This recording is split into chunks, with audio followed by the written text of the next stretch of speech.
Hi folks, Heartmaker44 here. This is my entry into Greatbear1982's 600 subscriber contest.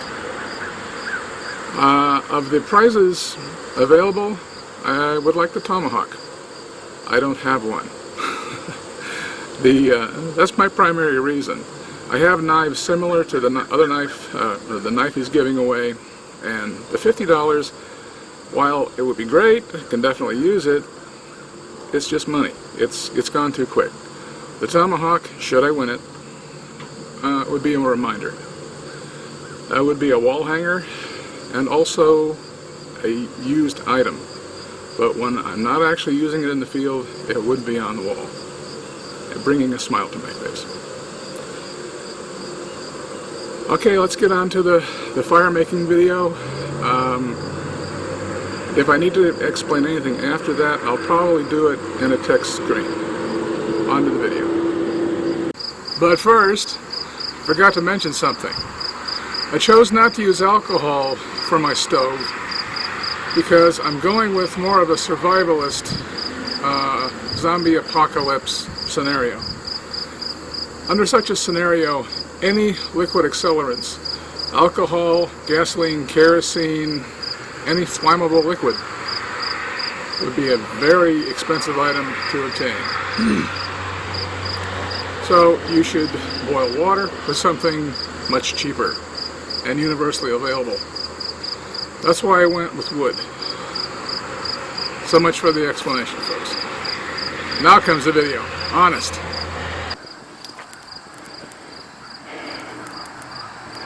Okay. This is Heartmaker44. This is my outdoor stove.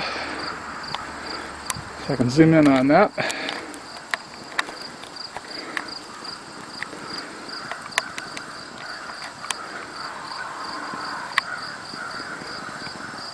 It's boiling. That's about a cup and a half of water. And it boiled probably within 5 minutes or less of putting it on the fire. The secret of my success, if you laughingly want to call it that, is I used a bigger can. Also might be burning up my pot. Oh well. Come on. That is a 3-pound coffee can. Water is boiling away nicely. I'll take it off the boil since we're through with that. It's sitting on the lid of the can. This part's in shade, so I don't know if it'll show up. You should be able to see some fire through there. It's not totally obscuring the top of the can. It is letting air in and fire out. Yeah. Sorry for the shakiness, I'm not on a tripod now.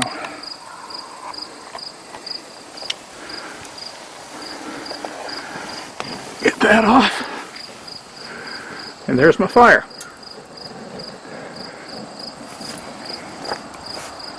And I'll tell you a bit about it. Obviously, I'm not going to touch the coffee can right now. It's a 3-pound coffee can. That hole you see on the side, I hate this camcorder.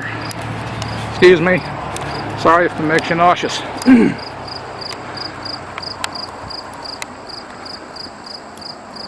I cut that hole in it. You can't see them, but around the base of the can are very small holes that I made with my awl on my Swiss Army knife. They really weren't big enough to let air in. So, that's the can. It's very simple to make, although in the woods it might take you a while, because it's a heavy gauge steel container. What I gathered, everything, all the fire in it is gathered except for 3 Vaseline soaked cotton balls. I used 3 because this is the first time I've done anything like this. One would have done it, believe me. Okay. For tinder, I just picked up small sticks off the ground, and yesterday, 24 hours ago, we had an all-day soaking rain, and all this wood was gotten off the ground. This stuff we call burdock. It probably isn't burdock, which I'll be getting to later in this video. But it has the sticky thorns, or nettles, that stick to your pants. I used, the only implements I used to make this fire were the axe, the machete, that I featured in another video, and a magnifying glass, because luckily the sun is out today. The dying down to embers, but you could feed that fire for as long as you want. This is the burdock, what's left of it on the ground. Oops. There are the twigs and small branches that I picked up. I believe they're actually honey locusts, if it matters. And the stuff without bark on it, I don't know what it is. I found it that way in one long stem, and I used the hatchet or hand axe to cut it into pieces small enough to fit in that can. Very important tip, make sure your wood fits in your can. I know where your mind's going, stop it.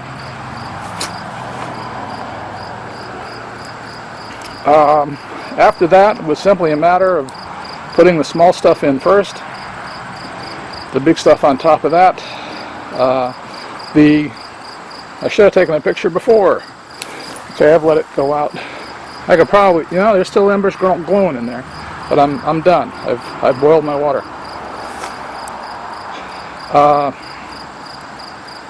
I put the Vaseline-soaked cotton balls, one at the bottom, one at the middle, and one at the top of my stack of wood and tinder, just as a belt and suspenders thing. I tried lighting it with a ferro rod, a magnesium fire starter that's made out of a magnesium block with a ferro rod glued to it, with no success. Then the sun came out. I said, "Ha-ha! Magnifying glass." Magnifying glass I used. These are all impromptu things, folks. Right there. It's actually, what they call it, the third hand. There's my hand axe. There's my machete. The only thing I used the machete for was for cutting through some of that junk to put it in there, and have some over there. With my shaky cam, I'm probably making people throw up by now. So I've done that part of the video. I'll get to the edibles and medicinals coming up. Hang on, be right with you. Hi folks, I hope you enjoyed the video. Sorry it was so choppy and bumpy. Somehow I managed to turn off the anti-shake capabilities of my camcorder. I don't have time to redo it. Now on to the list of edible plants and trees. You will see me looking down. I don't have a teleprompter, okay? And my memory's not that great. For an edible tree, basswood grows in my area. As I understand it, the inner bark is not only edible, but it actually tastes good. It has a sweetish flavor. You can, which means sweet, not swede. It can be eaten raw, or it can be cooked. The next tree is the black birch. This tree, not only does it have edible bark, but the twigs, you can actually treat them as candy. When you chew them, the active ingredient in the bark is very similar to wintergreen, and it has a wintergreen taste. The black birch can actually, you can boil the inner bark to make a strong tea, and it is an analgesic, painkiller. It's similar to aspirin, similar to the willow. Now getting off trees, for my plants, there are many to choose from in my area. So I'm kind of going alphabetically, but also the ones that hold the most appeal to me as being easily identifiable and readily available. Burdock. From my last video, or the video clip, messing up all over. The video preceding this, I called a certain plant that grows around my barn burdock. It's a term that we've always used. I used it when we lived in Michigan. It's commonly used around here, but the plant is not a true burdock plant. Or if it is, it's a different cultivar than the edible burdock. The edible burdock has much larger leaves to it. It's almost like elephant ears. Anyway, the taproot of the burdock is very edible.